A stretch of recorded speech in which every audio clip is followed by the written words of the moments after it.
It has been somewhat fascinating to watch two megacorps, Google and Amazon, both misunderstand the gaming market so badly. Google with its Stadia launch and model, and Amazon with its game studio producing and reporting that it wants to get into the game streaming industry.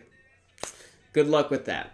What's up, everyone? Welcome to another episode of The Game Room. As always, I'm Steve Broski, and today I get into whose flop is bigger in the gaming industry, Google Stadia or Amazon. Now, first up, Google. Google Stadia continues to exist, but currently they have yet to alter anything in the gaming industry in any way. And yes, they do have some dedicated fans around the world, many of whom will no doubt hate share this video and probably bash me in the comments below, but reality is, at this exact moment, Google Stadia sucks ass. And if you don't believe me, the CEO of Take-Two agrees. Maker of Grand Theft Auto, maker of Borderlands, and many more.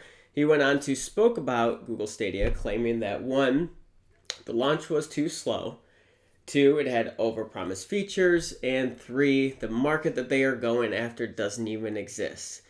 Now, he does go on to say that streaming will work in the future, but at this exact moment, no way in hell.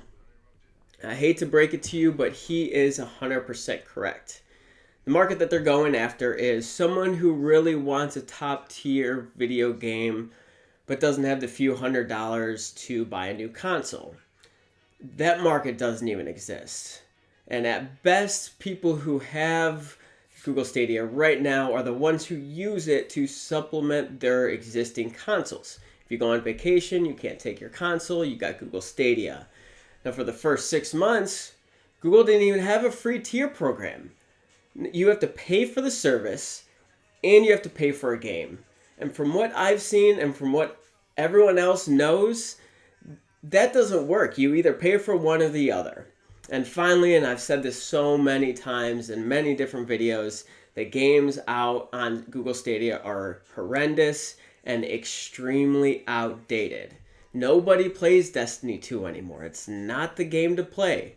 So, Google Stadia, there you have it, on Amazon. And before getting into Amazon, they do own Twitch, but Twitch has nothing to do with this conversation. This is more about Amazon's attempts to produce games. And for those of you who are unaware, their first game, Crucible, was launched May 21st. It is a free-to-play hero shooter that took over 5 years to make. And after 1 week of it being released, things are not looking good.